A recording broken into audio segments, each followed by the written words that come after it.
The day Natalie Ford walked back into Blake's life, she was wearing his daughter's face.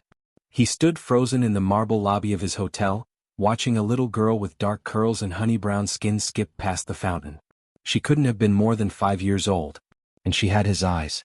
Exactly his eyes. That specific shade of gray-blue that everyone always said looked like winter storms. Blake felt his chest tighten.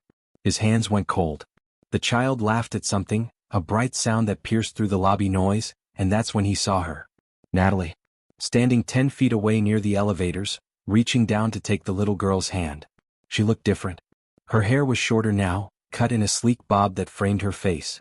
She wore a simple gray dress and carried herself with a confidence that made his breath catch. But it was her. The woman he'd destroyed 6 years ago. The woman he'd thrown out of his life like garbage. And she was holding the hand of a child who had his eyes. Blake's phone buzzed in his pocket. Probably his assistant reminding him about the shareholder meeting in 20 minutes. He ignored it. He couldn't move. Couldn't breathe. Couldn't think past the screaming question in his head. Was that his daughter? Natalie pressed the elevator button. She hadn't seen him yet. The little girl tugged on her mother's dress, saying something Blake couldn't hear from this distance. Natalie bent down, smiling, and kissed the child's forehead with such tenderness that something twisted violently in Blake's gut. 6 years ago he'd called her a liar. A gold digger. A nobody who tried to trap him with a fake pregnancy.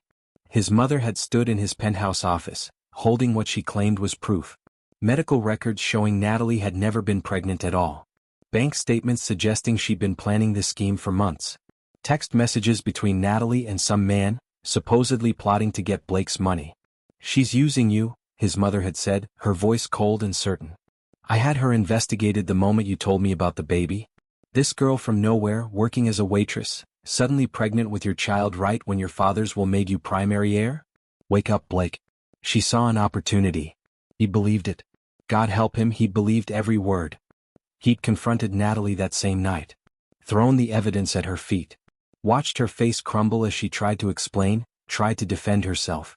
But he'd been so sure. So angry. So convinced that she was just another person trying to use him for his money. "Get out," he told her. "If I ever see you again, I'll destroy whatever pathetic life you try to build. Stay away from me and my family." She'd been crying, begging him to listen. But he'd already called security. That was the last time he'd seen her. Until now. The elevator dinged. The doors slid open. Natalie and the little girl stepped inside.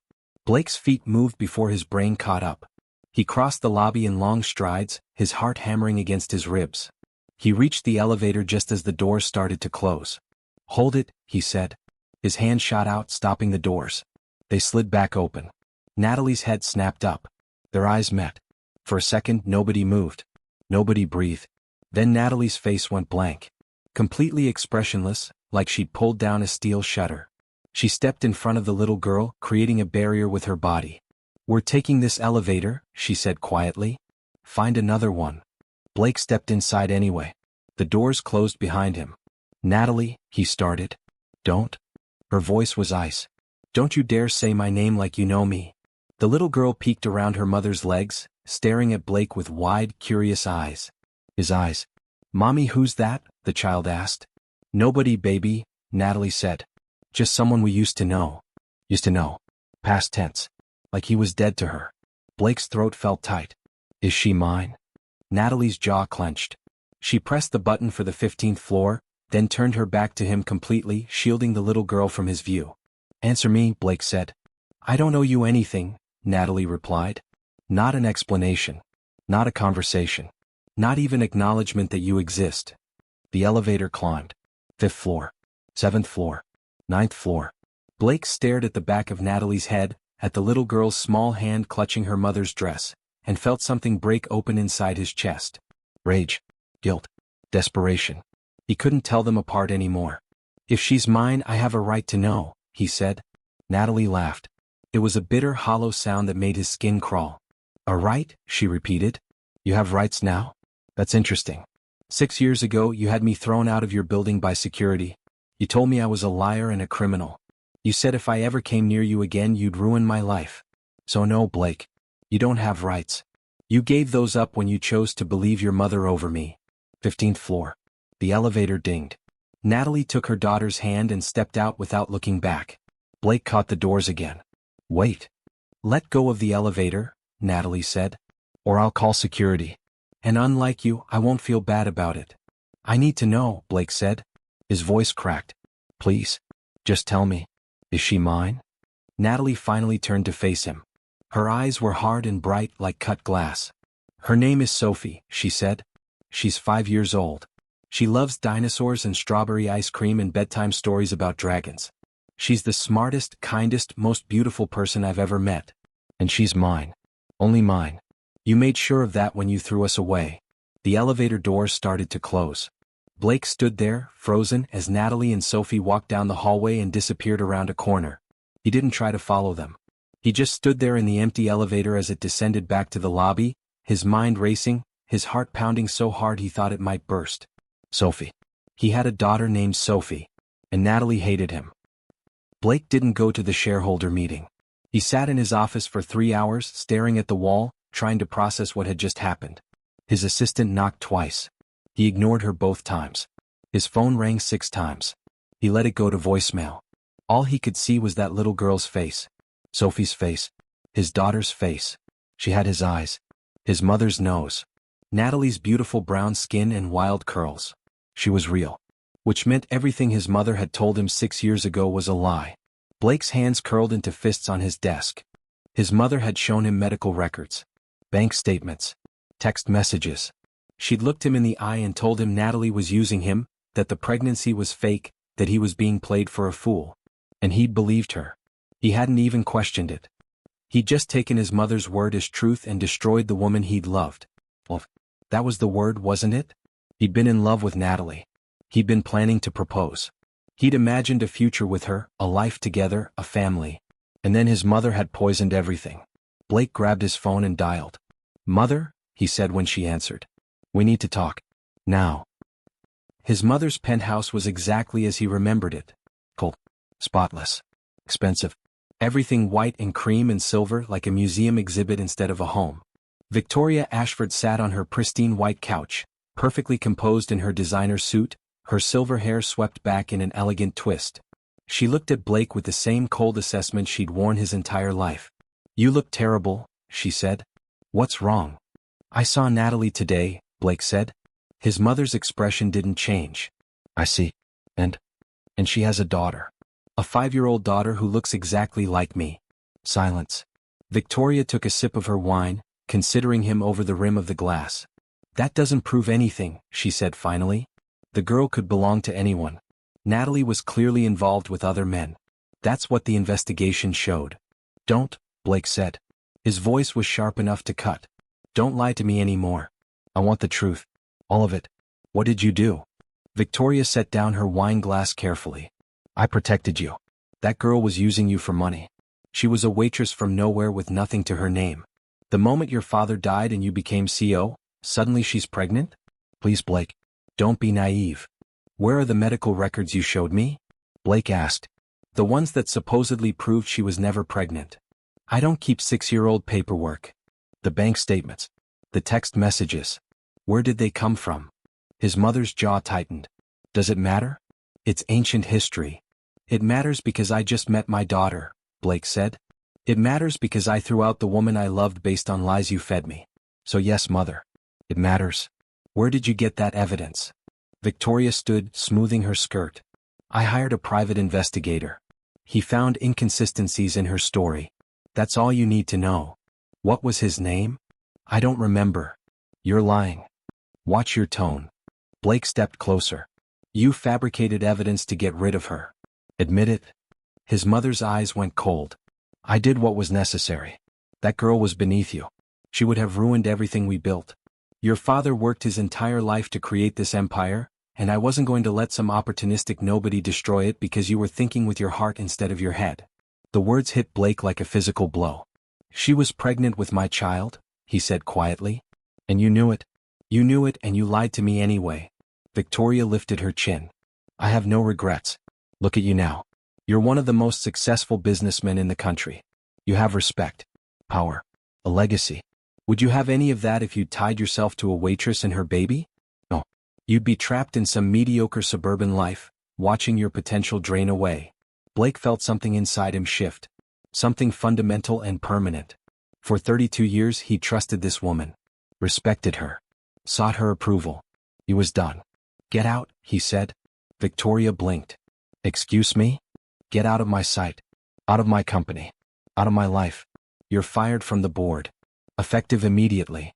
I'll have my lawyers draw up the paperwork." "You can't do that. I'm your mother."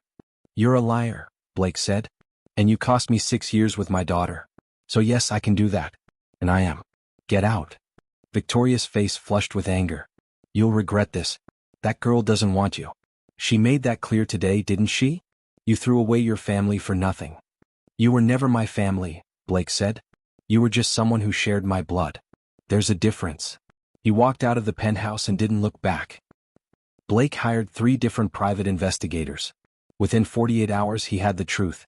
The medical records his mother had shown him were fake. Forged by a corrupt clinic administrator who'd been paid $20,000. The bank statements were doctored. Natalie's actual accounts showed a young woman working 2 jobs, barely scraping by. The text messages were manufactured. The phone number supposedly belonging to Natalie had actually been a burner phone his mother's investigator had purchased and used to create fake evidence. Every single piece of proof had been a lie. Blake sat in his office staring at the reports, feeling sick. Natalie had been telling the truth. She'd been pregnant. She'd loved him. And he'd destroyed her based on nothing but his mother's manipulation. He'd thrown her out. Threatened her. Cut her off completely. And she'd been alone. Pregnant and alone, with no support, no money, no one to help her. How had she survived? Where had she gone? How had she taken care of Sophie all by herself? Blake grabbed his phone and called the hotel's front desk. "Natalie Ford," he said. "She checked in yesterday." "What room?" "I'm sorry, sir. I can't give out guest information." "This is Blake Ashford. I own this hotel. Tell me what room." Pause. "Room 1507, Mr. Ashford." "But sir, she checked out this morning." "She's gone." Blake's stomach dropped. "What?" "She checked out at 8 a.m. Didn't leave a forwarding address." "No." Blake ended the call and immediately dialed his head of security. "Find Natalie Ford," he said. "I don't care what it takes. I need to know where she is. Now." It took 3 days. 3 days of barely sleeping, barely eating, running every search possible. Finally, his investigator called. "Found her," the man said. "She's living in a small town about 2 hours north. Runs a bakery on Main Street. It's called Sophie's Sweets." Blake was in his car within 10 minutes. The town was nothing like the city. Small. Quiet. The kind of place where everyone knew everyone, where kids rode bikes down tree-lined streets and neighbors talked over white picket fences. Sophie's Sweets sat on a corner lot, a cheerful little shop with blue shutters and a hand-painted sign. Through the front window, Blake could see Natalie behind the counter, laughing at something a customer said. She looked happy. The realization hit him hard. She built a life. A good life. Without him. Blake sat in his car across the street for 20 minutes, trying to find the courage to go inside. Finally, just before closing time, he crossed the street and pushed open the door. A bell chimed. Natalie looked up from wiping down the counter. Her smile died instantly. "Get out," she said. "Natalie, please. I just want to talk." "I said get out." The last customer, an elderly woman with a bag of cookies, glanced between them nervously and hurried out the door. Blake stayed where he was. "I know the truth. About what my mother did. The fake evidence. All of it. I know you were telling the truth 6 years ago." Natalie's hands stilled on the counter. "Congratulations. You figured it out. 6 years too late." "I'm sorry," Blake said. The words felt pathetically inadequate. "I'm so sorry. I should have believed you. I should have listened. I was wrong about everything." "You think sorry fixes this?" Natalie's voice shook. "You think showing up here with an apology makes up for what you did to me?" "I was 23 years old, Blake. I was pregnant and terrified, and the man I loved looked me in the eye and called me a liar. You had security drag me out of your building. You told me I was nothing. You said you'd destroy me if I ever came near you again." "I know," Blake said quietly. "I know, and I can never make that right. But please, let me meet her. Let me be part of Sophie's life." Natalie laughed, but there were tears in her eyes. "You don't get it, do you? Sophie doesn't know who you are. She's never asked about her father because I told her the truth in a way she could understand. I told her that some people aren't ready to be parents. That sometimes moms raise babies all by themselves. And she's fine with that. She's happy. We're happy. I want to change that, Blake said. I want to be her father. I want to be there for her. For both of you. You had your chance, Natalie said. And you threw it away. So no. You don't get to walk back into our lives just because you finally figured out the truth. Sophie and I are doing just fine without you. She turned away, continuing to wipe down the counter with sharp, angry movements. Blake's chest felt like it was caving in. What can I do? Tell me what to do. I'll do anything. Natalie spun back around. You want to do something? Then leave. Leave us alone. Let Sophie grow up in peace without being dragged into your world of money and manipulation and lies. That's what you can do. I can't do that, Blake said. She's my daughter. She's my daughter, Natalie corrected. You're just the man who gave me half her DNA. That doesn't make you a father. Being there makes you a father. Loving her makes you a father. Protecting her makes you a father. And you did none of those things. The words cut deep because they were true. Blake had missed everything. Sophie's birth. Her first steps. Her first words. Every birthday, every milestone, every moment that mattered. He'd thrown it all away. Let me fix this, he said. Please. Just give me a chance. Natalie shook her head. I gave you a chance 6 years ago. You made your choice. She walked to the front door and held it open. Leave, Blake. And don't come back. Blake wanted to argue. Wanted to refuse. Wanted to drop to his knees and beg. But he could see it in her eyes. She meant it. Every word. So he left. Blake didn't give up. He couldn't. He rented a house in town. Started showing up at the bakery every morning, buying coffee and pastries, sitting at the corner table with his laptop. Natalie ignored him completely. Days passed. Then a week. Then 2. Blake kept coming. He didn't try to talk to her. Didn't push. Just sat there, a silent presence, letting her get used to seeing him again. He learned her routine. She opened the bakery at 6 a.m. Sophie went to school at 8. Natalie worked until 3, then picked up Sophie from school and brought her back to the bakery for the last few hours of the day. Blake started timing his visits for those afternoon hours. He'd watch through the window as Sophie did homework at one of the tables, her little tongue poking out in concentration. Sometimes she'd help her mother behind the counter, standing on a stool to reach the register, carefully counting out change for customers. She was perfect, and she had no idea who he was. One afternoon, 3 weeks after Blake had arrived in town, Sophie noticed him. She was carrying a tray of cookies to refill the display case when she stopped and stared at him. You're here a lot, she said. Blake's heart stopped. Yeah. I like the cookies. What's your favorite? The chocolate chip ones. Sophie nodded seriously. Those are good. But the lemon ones are better. Mommy makes the best lemon cookies in the whole world. I'll try them tomorrow, Blake said.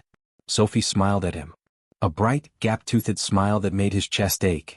Then Natalie called her name from behind the counter, and Sophie scampered away. But it was a start. Slowly, painfully slowly, things began to shift. Sophie started talking to him more. Small conversations about school, about her favorite dinosaur, Triceratops, about the dragon story her mom was reading to her at bedtime.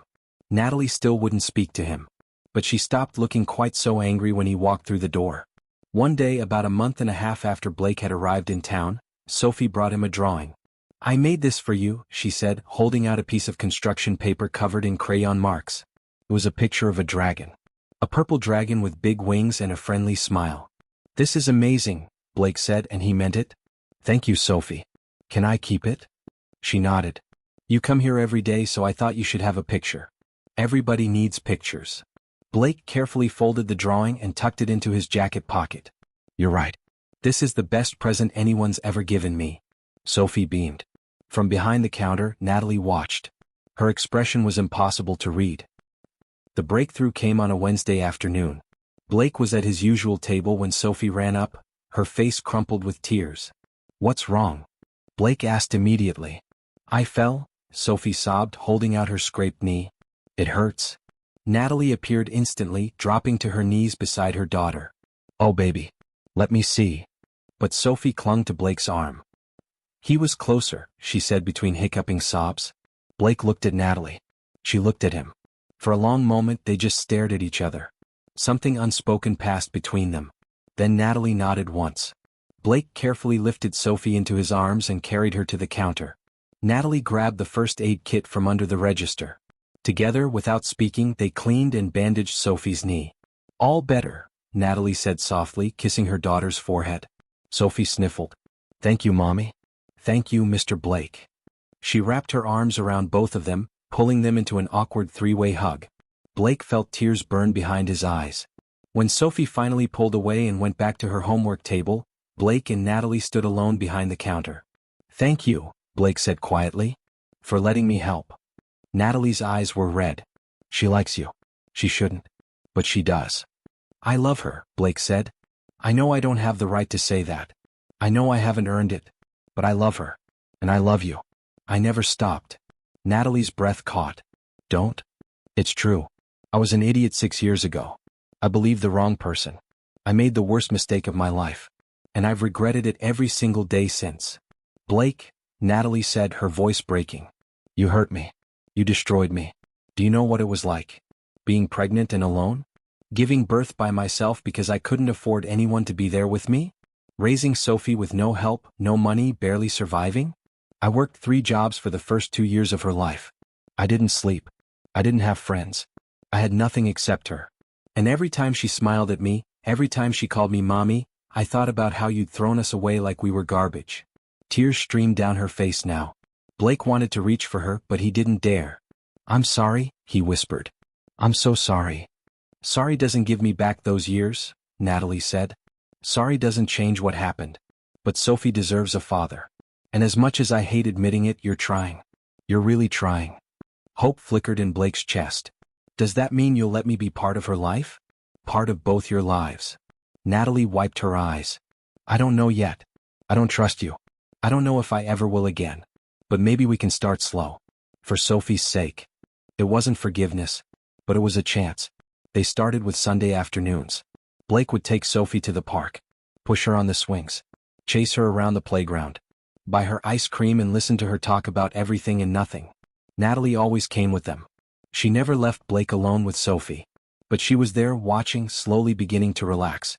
After a month of Sundays, Blake asked if he could tell Sophie the truth. They were sitting on a park bench while Sophie played on the monkey bars. Natalie was quiet for a long time. What would you say? She finally asked. The truth, Blake said. That I'm her father. That I made a terrible mistake. That I love her and I want to be part of her life if she'll let me. Natalie's hands twisted in her lap. She'll have questions. Hard questions. I'll answer them honestly. She might be angry. I'll accept that. Natalie looked at Sophie, then back at Blake. Okay, but I tell her first. Alone. Then you can talk to her. That evening, after Blake left, Natalie sat Sophie down and told her the truth. Blake got the call an hour later. She wants to see you, Natalie said. Her voice was thick with emotion. Now. Blake drove to Natalie's house, a small cottage at the edge of town with a garden full of flowers and a front porch with wind chimes. Sophie was waiting on the porch steps. Blake sat down beside her. For a moment, neither of them spoke. Then Sophie said, Mommy says you're my dad. I am, Blake said. I'm so sorry I wasn't there before. She said you made a mistake. A really big one. The biggest mistake of my life. Sophie looked at him with those serious gray-blue eyes. Do you love me? Blake's throat closed up. More than anything. Do you love my mommy? Yes. Sophie nodded slowly, processing. Okay, you can be my dad. But you have to promise to never go away again. Dads don't leave. Blake's vision blurred. I promise. I'll never leave. Never. Sophie threw her arms around his neck. Blake held his daughter for the first time and he wept. Rebuilding trust took time. Blake stayed in town. Sold off most of his business responsibilities and worked remotely so he could be there for Sophie. For both of them. He and Natalie were careful around each other. Polite. Friendly. But there was a wall between them, built from years of hurt and betrayal. Blake didn't push. He'd learned his lesson. He was patient. 6 months passed. Then a year. Sophie called him Dad now. She stayed at his house every other weekend. They had their own traditions. Saturday morning pancakes. Thursday night movie nights. Bedtime stories about dragons. Blake was happier than he'd ever been in his life. But there was still something missing. One night, almost 2 years after he'd first walked back into Natalie's life, Blake asked her to dinner. Just the two of them. No Sophie. Natalie hesitated. Then she agreed. They went to a small Italian restaurant on the edge of town. Sat across from each other in a corner booth. Made awkward small talk about Sophie, about the bakery, about nothing important. Finally Blake put down his fork. "I need to say something," he said. Natalie's eyes widened slightly. "Okay. I destroyed us once," Blake said. "I know that. I know I don't deserve a second chance. But I love you, Natalie. I've loved you since the day we met. And I know you probably don't feel the same way anymore. I know I killed whatever feelings you had for me. But I need you to know that if you ever want to try again, I'm here. I'll wait as long as it takes. Forever if that's what you need." Natalie was quiet for a long time. Then she said, "You broke my heart, Blake. Shattered it into a million pieces. And it took me years to put myself back together. I don't know if I can risk that again." "I understand," Blake said. "But," Natalie continued, and Blake's heart leapt, "I've watched you with Sophie. I've seen how you've changed. How you've tried. And I see how happy she is with you in her life. And maybe part of me is a little bit happy too." Blake's hands trembled. "What are you saying?" "I'm saying maybe we could try," Natalie said. "Slow. Really slow. I'm not promising anything. But maybe we could see what happens." It wasn't a declaration of love. It wasn't forgiveness. But it was hope. And for Blake that was everything. He reached across the table. After a moment, Natalie took his hand. "Thank you," he whispered. "I won't let you down. Not again. I swear." "You better not," Natalie said. But she was smiling. "Because this is your last chance. There won't be another one." "I don't need another one," Blake said. "I just need this one." 2 years later, Blake and Natalie got married in the backyard of their new house. Sophie was the flower girl, wearing a purple dress covered in dinosaurs, because she'd insisted on combining her two favorite things. The wedding was small. Just close friends and Sophie's teacher and a few people from town who'd become like family. Victoria Ashford wasn't invited. Blake hadn't spoken to his mother since the day he'd walked out of her penthouse. He'd heard she'd moved to Europe. He didn't care. As Blake stood at the makeshift altar, watching Natalie walk toward him with tears in her eyes and a smile on her face, he thought about how close he'd come to losing everything that mattered. One wrong choice. One moment of misplaced trust. It had cost him years of his daughter's life. Had nearly cost him the woman he loved. But somehow, impossibly, they'd found their way back to each other. When Natalie reached him, she took his hands. "Ready?" she whispered. "I've been ready since the day I met you," Blake said. They said their vows surrounded by wildflowers and sunshine, with their daughter standing between them, holding both their hands. And when the officiant said they could kiss, Sophie cheered louder than anyone. That night, after Sophie was asleep in her new bedroom with dinosaur wallpaper and glow-in-the-dark stars on the ceiling, Blake and Natalie stood on their back porch, looking up at the real stars overhead. "Thank you," Blake said softly. "For giving me another chance. For letting me be part of your lives. For loving me even after everything I did." Natalie leaned her head on his shoulder. "You earned it. Every day for 3 years you showed up. You proved you changed. That's not nothing." "I'll keep proving it," Blake said. "Every day for the rest of my life." "Good," Natalie said. "Because I'm not going anywhere. Neither is Sophie. We're your family now. For real this time." Blake wrapped his arms around his wife, thinking about the long, painful road that had brought them here.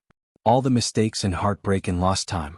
But also about Sophie sleeping peacefully inside. About Sunday afternoons at the park. About chocolate chip cookies and dinosaur drawings and the sound of his daughter calling him Dad. He'd spent 6 years destroying the best thing that ever happened to him. He'd spend the rest of his life making sure they never doubted his love again. And as Natalie tilted her face up to kiss him beneath the stars, Blake knew one thing with absolute certainty. He was finally truly home.